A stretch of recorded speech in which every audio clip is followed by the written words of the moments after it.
3:15 p.m. Thursday afternoon. We just finished our press conference at the Horizon Club of the Seattle Tacoma International Airport. We're now in a Western jet, taking off from SeaTac. Next stop, San Francisco. And so the 3-week tour begins. 6 p.m. Thursday. We're on a military charter bus on our way to Travis Air Force Base. If we do have a stopover in Hawaii, it will be a 16-hour trip before we touch down at Tachikawa Air Force Base in Japan. The time is now 20 past 7 o'clock. We were not even out of San Francisco when the linkage to the gas pedal broke. So from 6 o'clock until 20 past 7 o'clock, we wandered around the stock yards or the train yards of San Francisco trying to find a restaurant. And we didn't, but we found sort of a little lunch counter affair where I had an opportunity to watch human nature in action. The prices, once the little man behind the counter realized he could get what he wanted from this ravenously hungry group, began to double and triple his prices. I bought a box of raisins for a nickel and went back 5 minutes later and says, "How much you want for these?" It's 15 cents. So having supped sumptuously, we are now back on another bus that the base sent out, and we are still on our way to Travis Air Force Base near Sacramento. So far we are about an hour and 20 minutes behind schedule.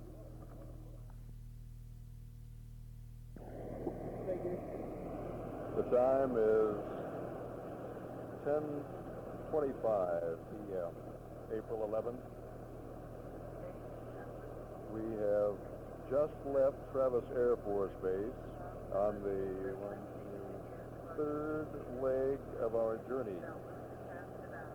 We are in the World Airways Boeing 707, and we will arrive in Anchorage.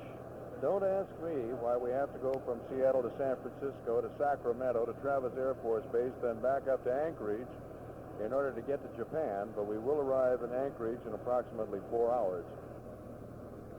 10 after 2 a.m. Friday morning, Anchorage time. We have just taken off from the Anchorage airport after trying to get fed again. Food is becoming a domineering thought in my life.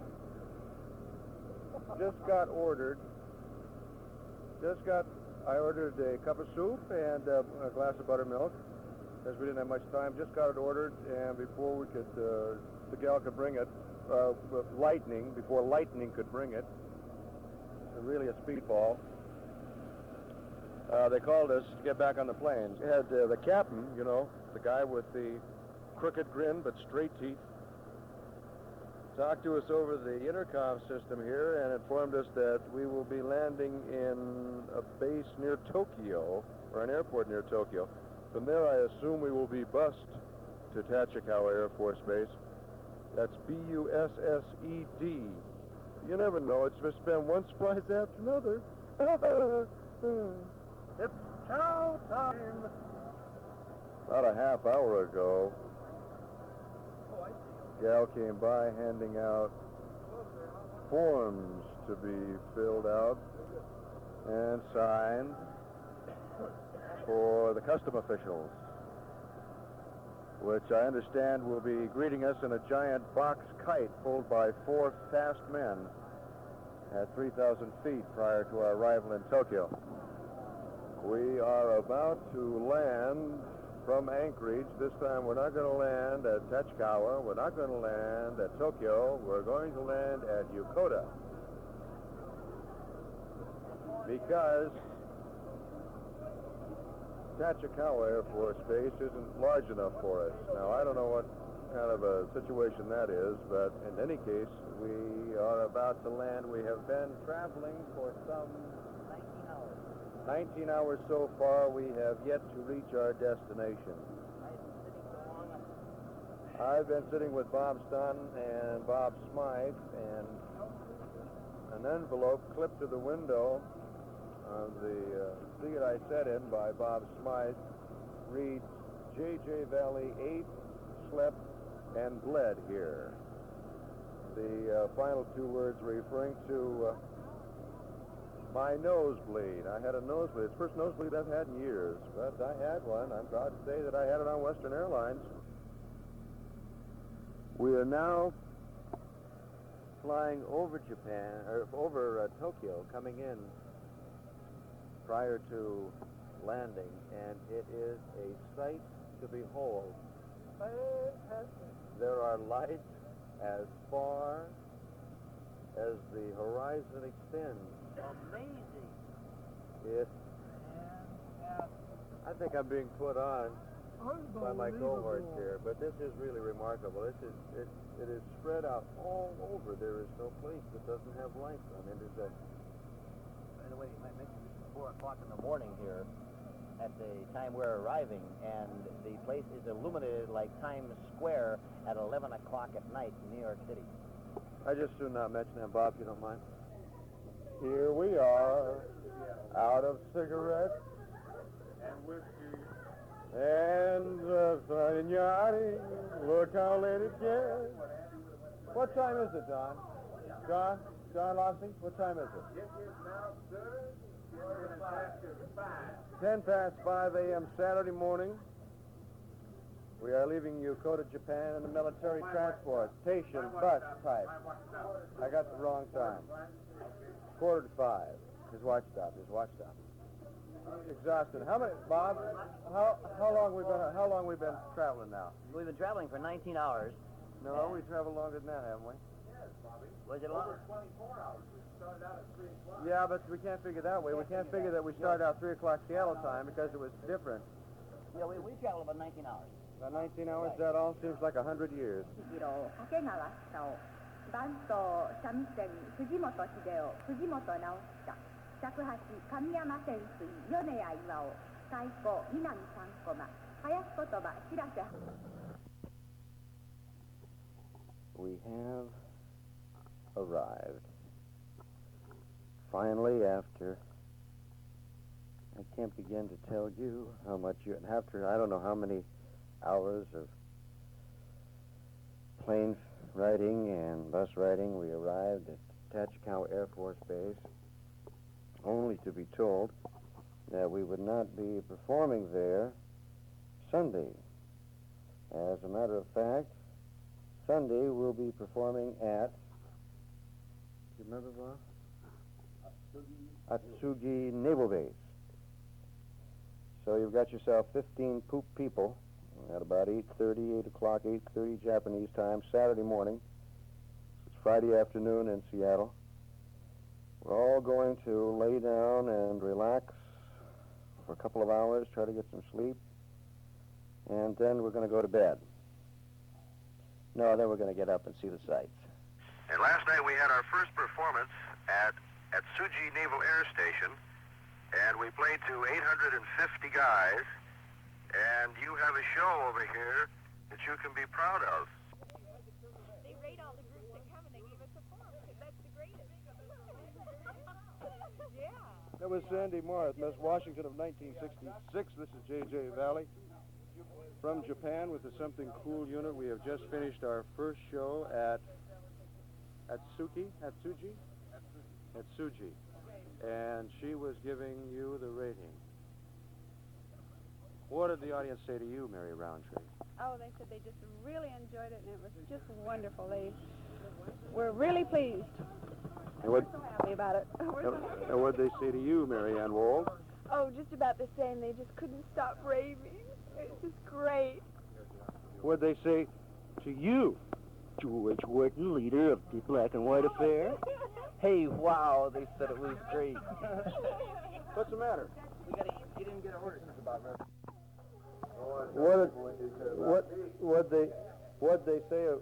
What did they say about the show, Calvin Law, organist? They said it was pretty good, and somebody said I looked like Stevie Wonder there. Cal, who's Stevie Wonder? Who's Stevie Wonder? Well, He's another genius, just like Ray Charles. He looks like Ray Charles, and I think that's a pretty good compliment when they call me Stevie Wonder. You did a fine show, Mr. Modest. It may sound immodest, but there were several reports. I mean, there was a batch of reports. They wouldn't let us off stage. We finally had to we just opened the curtains, and the band played, and the gals danced, and we invited some of the guys out of the audience up, and we just stood there and danced and played for about another 15 or 20 minutes after the show was over. They literally wouldn't let us off stage. One guy told me he's been in Japan 2 years. It was the best show he had ever seen in the 2 years. He said that usually they only get 50 minutes at most. Our show ran about an hour and 45 minutes. They just tickled to death. One guy came back and says, you know, I'm so proud of Washington State I could cry. So all in all, you've got a show to be very, very proud of. The guys are crazy about it. As a matter of fact, a contingent of Washington State people who saw the show last night at Tsuji are getting together a car caravan and driving down to Tachikawa Wednesday to see our show again down there. Are you roughly spending a week in each of the 3 countries you were planning to visit? Roughly a week, yeah. Yeah. Right. Well, it sounds pretty exciting, man. Well, it's very exciting. It's very exciting, and it's remarkable, too. It's a whole different, I think you were in Japan, weren't you? Yeah. It's a whole, such a different situation, like the architecture, for example. It's so, how can you explain? It's so oriental. Yes, I noticed that right off. But it's an exciting time and a thrill for everybody, and we're all on pins and needles, and that's probably the reason we're not getting too much sleep. Have you prepared anything for your hospital presentations? This isn't exactly the sort of thing you rehearsed here. Well, yes, we got a good thing there because, of course, the Embers can work without music, and the gals are so pretty that all they have to do is just go talk to the guys, and we're just going to go along and and just chat with them, because the thing about it is they just want to see somebody from home. Yeah, that's the main thing. He says they don't care if you sing or dance if you just go up and sit with them for a while and talk to them. From Vietnam, only 15 minutes prior to meeting me, and one of them came up to me and just asked me if he could just touch my hand, and the other one just stood back and shook his head and said he couldn't believe it, an American girl, and this to me just proved how excited and happy they were to see us. And one of the lieutenants that I was talking to kept shifting around like he was really being bothered and in pain, and I asked him if he'd rather I leave instead of talking to him. And he said, no, please stay and talk. It helps take my mind off of it. And that made me realize right then and there that we are doing a good thing over here. But, man, that's home. And I knew why then we were over here. Well, it was a very young colored Marine who was lying in bed while the Embers were singing a very wonderful, touching song. And when they were all through, he looked over at me and he said, that was such a fantastic song. I wish I could applaud. And his hands were completely immobilized. They had been badly burned. But he had a smile on his face just literally from ear to ear.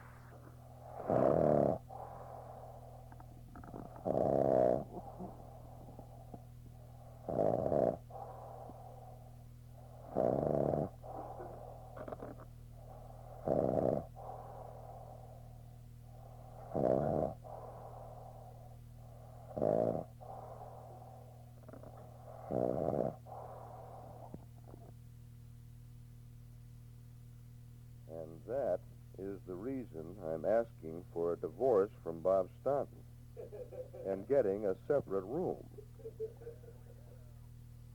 And we had another record-breaking audience last night. We performed the Something Cool show at the Missile Service Club. And I'd like to read the report. Now, this is the report, the evaluation report that goes to the Pentagon and also to the immediate superior here in Korea. And this is the way the report reads. Name of show, Something Cool. Place of performance, Missile Service Club. Date of performance, 23rd April. Time of performance, 20:15 hours. Estimated length of performance, 95 minutes. Approximate number in audience, 700, and in a parenthesis it says honest. We had so many people at last night's performance that they were surrounding the building, trying to stare in through the windows. They were listening to the speakers out in the patio. We had them almost literally hanging from the rafters. The word is out in Korea that there is a heck of a good show coming through, and this is by just the grapevine to the guys, and it looks like it's going to be nothing but packed houses from here on out. Now, this is the evaluation that she gave, and this is a copy of it that Bob Stoughton, our producer director, got. Evaluation. This was one of the best shows that has played at the Service Club in quite a while. It was done well, and the men enjoyed it to the hilt. The lovely ladies, the band seemed to be the favorite attraction, but all the acts were well received. The show runs smoothly, spotlighting each performance separately so that it can be favored by the audience. This is great. We had a chance to see how much a show of this type means to these guys from Washington State. One guy was unable to attend the show. He didn't know about the show, and somebody came running up to him and says, hey, there's a show from Washington appearing at the Service Club, and the guy run to the club. By the time he got there, it was over, but he came backstage, and I interviewed him anyway. Tonight, he went home, he got his wife and baby girl, came down and sat at the table with us at the, what was it, the Enlisted Men's Club? Enlisted Men's Club, right there, yeah. And brought his friend from Texas and his wife, and was that a boy or a girl? That was a little boy. Little boy. 9 weeks old.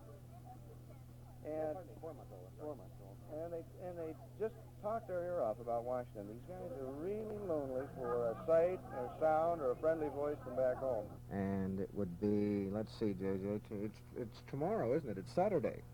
No, it's Friday here, Jim. Oh, Friday? Oh, yeah, Friday. It's about, I don't know, 2:20 or so, 2:30, somewhere around there. We're still at Fuchu Air Force Base, where we're being billeted. Last night we had a show at Yokosuka. We had a show at Yokosuka.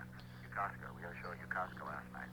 As a matter of fact, we had 2 shows. As a matter of fact, we had about 10 hours there. It was a 2.5-hour bus ride in a small Japanese bus, which is the case when you've got long-legged dancers and whatnot. And, of course, just driving through Japanese traffic is an experience all its own. So we got up there, and we changed into costumes, and we did a show in the auditorium of the hospital ward for the guys, and the guys coming back are so glad to be out of Vietnam.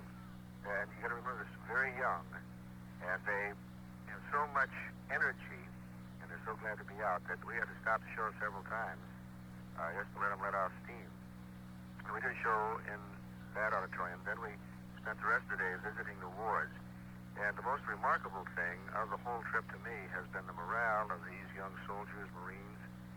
They're just fantastic. They're smiling. You see a guy that's got an arm gone, and he's smiling and saying things like, well, I'm going home. And they don't mind talking about their injuries. As a matter of fact, today I'm sending 2 1-hour tapes back to KVI. And there are several interviews on there with the guys, and we talk about their injury, what exactly happened, how they got hit, where they were at the time. I think you'll find it very fascinating. I know I did, talking with the guys. Now, tonight we go down to Tachikawa again and do another show, and then tomorrow we take off for Korea. And we do not know our itinerary in Korea. Is there anything else that you'd like to hear about? Yeah, how many shows have you guys given since you've been in Japan? Jim, I don't hardly even know what day it is. I can no more sit here and count them. As a matter of fact, I'll give you an idea of my mental condition. I don't know how many, two a day, and then visiting the wards. I guess it would average out to about 1.5 a day, plus visiting the wards. But there's been a batch of them, and the show is unbelievable. We had a guy the other night come up to us and say, I've been stationed in this area for 20 years. And outside of the really big names, like Hope, this is the greatest show I have ever seen. Seattle and Tacoma and Everett and Washington State in general has a show that they can really be proud of.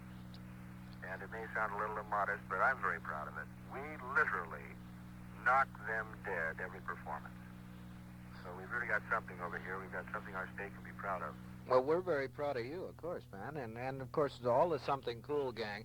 It's interesting to me that you're getting this reaction in Japan, that it's such a fantastic reaction in a relatively, what'll I say? I don't want to say civilized, but I think you know what I mean, a non-war area. Can you imagine what it'll be like when you get into the inside of Korea and Vietnam? Right. That's what we've been told. We had guys. Let's see. Was it last night or night before last? It was night before last. We did a show where I had a chance to look at the audience from a hallway beside the audience through a plate glass window, and you couldn't believe the look on these guys' faces. They were so absorbed in the show. They were right up there in the middle of the stage with the acts, just right in the middle of it. And when Sandy Martin, this Washington of 1966, sang Misty, you can see the tears rolling down these guys' cheeks.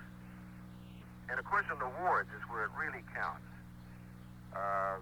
These gals go into the wards, and you can't believe it. Yesterday, we were at the Marine Base Hospital, and Marianne had a short dancing dress on, and I was standing by one Marine who was lying in bed, and he watched her walk by, and his eyes just watched her all the way through. She walked all the way through the ward, and he looked up at me and he says, "Man," he says, "it's suicide for a girl to walk through a Marine Corps ward in a dress like this." That's beautiful. It's really great. The wards are really great, and there's more and better things coming ahead, I think. We're trying to see as many guys as we can. We have several Washington State guys on the tapes I'm sending today. So all in all, it's something we can all be proud of. We're very tired. As a matter of fact, I'll give you an idea of how mentally alert I am. Yesterday, I was on my way to the bathroom, and I'm 2 doors from the bathroom, down the hall 2 doors. I walked all the way from my door, all the way down to the end of the hall, stopped at the end of the hall, looked around, and wondered what in the heck I was doing there. Completely forgot I was going to go to the bathroom. Good. How are you, JJ? Well, I'm right in the middle of a big sinus condition battle, but outside of that, everything's great. The show is going over like $7 million. Marvelous, marvelous. We played at a place called Camp St. Barbara last night. That's the northernmost camp in South Korea for a U.S. outfit. And these guys don't get any entertainment. And when they do, it's usually mediocre. And last night we played to standing room only. It's the biggest crowd they've ever had there. And the gal who runs the club says the best show she's ever had there. And the guys were just terrific. They really enjoyed the show. As a matter of fact, a lot of them come up to find out where we're playing next so that they can get 3-day passes and drive there to see the show. So the show is really going over very, very well. And everybody in the cast is fine, and everybody in the cast sends their love back to Washington. But you've got a show over here that you can really be proud of. You've had nothing but rave reviews. We have just completed a show at Camp St. Barbara. And our producer-director, Bob Stoughton, has a copy of the evaluation report. Now, this is a report that is turned in on every show. It reads as follows, quote, "I have left myself the bulk of the page, not to fill with words, but to indicate at least a small amount of the space it would require to say enough good things about this show. And even then, the words would be inadequate to express the thanks, applause, and enthusiasm with which it was greeted at Gator Hall. In addition, saying enough would require naming each performer and act by name, since the quality of each was uniformly excellent, superbly professional, and filled with a warmth of colossal personal proportion, which went straight to the hearts of men that are far from home and lonely for both their families and for a way of life which, for the moment, often unwillingly, they have left behind. The service club has been filled for a short time with a caliber of entertainment which makes every bad show, every disappointment, fade into insignificance. The fire marshal might not be happy with the more than capacity crowd which packed the lounge tonight, but we could care less right now about the fire marshal. A show like this makes the fellas forget that the big names go to Vietnam, while they are forgotten somewhere on the other side of the world from home. There were no weak spots at all that we could care to mention. The comedy routines, the music, the wonderful singing and dancing, the loveliness of the ladies of the cast, the costumes and selections of the show's material are beyond superlative, and the feeble interpolation of a few redundant exclamation points. We add, for whatever it may be worth, our very small opinion to that of the state of Washington, which they so ably represented, and other officials of the government who made it possible for something cool to come to the men of Camp St. Barbara, that this is the kind of show that our men overseas deserve. Sadly, this kind of show must, like any others of quality, be hard to find. Again, may I express my warmest thanks for all of us here at St. Barbara for the energy and care which went into the production of the coolest something any of us have had or seen in a long time. JJ? Yeah, where's your next stop? I don't have my schedule with me. I can't tell you. Where are you now? Right now I'm in the Tower Hotel in Seoul, Korea. Oh, you're in Seoul right now. Yeah, I'm just about to have breakfast, as a matter of fact. I see. What time is it there? About 8 o'clock? No, it's 11 a.m. Oh, it is? You slept in, huh? We got in about 2 o'clock last night, and we will be taking off at noon, and then we'll go to this next camp. I don't remember the name of it. When do you go to South Vietnam? We don't know if we're going to get to or not, Jack. I see. That's still up in the air. How's everybody else in the troop? Everybody else is remarkably good health, darn it. Oh. The guy with the miseries. It makes you feel bad, huh? Well, misery loves company. But everything looks pretty good. We've been extended 2 extra days. I think I said that before. We're going to do a TV show. Oh, your kid for Armed Forces? Yeah, we've been asked to tape a TV show. Now, let me see when that will be. That will be Saturday, I think. Next Tuesday. Are they going to play it in this country? I do not know. We are trying to get ourselves a videotape of it, but that's still up in the air. And we had a real fortunate occurrence happen. A guy from Stars and Stripes got the word. Now, Stars and Stripes is the newspaper that's read by the servicemen throughout the Orient over here. It's a daily paper, and it's literally devoured by these guys. Now, we had a photographer traveling with us for 2 days. He wasn't a photographer, actually. He was a reporter. We had a photographer at our show the night before last. And it looks as though things are going to really get going here for the show. It's been green. We played to nothing but standing room only, and things because of word of mouth. The word has gotten out throughout Korea that there's a good show, so something cool. And we have had nothing but standing room audiences wherever we've played. And now with the Stars and Stripes newspaper coming out with this article about us, it looks as though it may even be better, and they may have to move us to larger areas to facilitate the crowd. Anyway, we're knocking them dead with every performance. The guys seem to get a heck of a kick out of the show. There's something for everybody here. At Camp St. Barbara a few nights back, the service club director got up on stage after the show was over and says, "We don't need Bob Hopes over here. They can go to Vietnam if they want to. If we get shows like Something Cool, we've got the best there is." And they gave us a little presentation of gifts, and it was all very, very touching, as a matter of fact.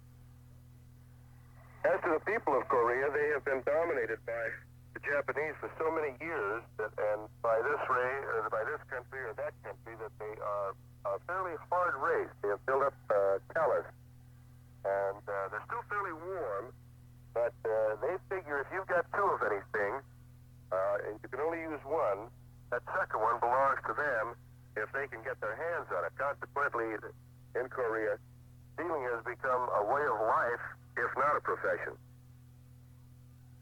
Those that I have met, like Mr. Kim, and been in his home, are very friendly, gentle, warm, outgoing people, very clean. Their personal habits, when you consider the sanitary conditions of this country on the whole, is practically impossible. You have sewers running down the middle of the street. You have your food for vending. Your shops or stores are wide open. There's no refrigeration supplies around the food. Of course, we cannot eat any. In this case of the Emperor's Revenge, we never forget if we managed to live through it. But individually, they are a hardy race who have managed to hew a home and an existence out of what is practically a sand pile built on rock. This is J.J. Valley on tour with the Something Cool group in Seoul, Korea.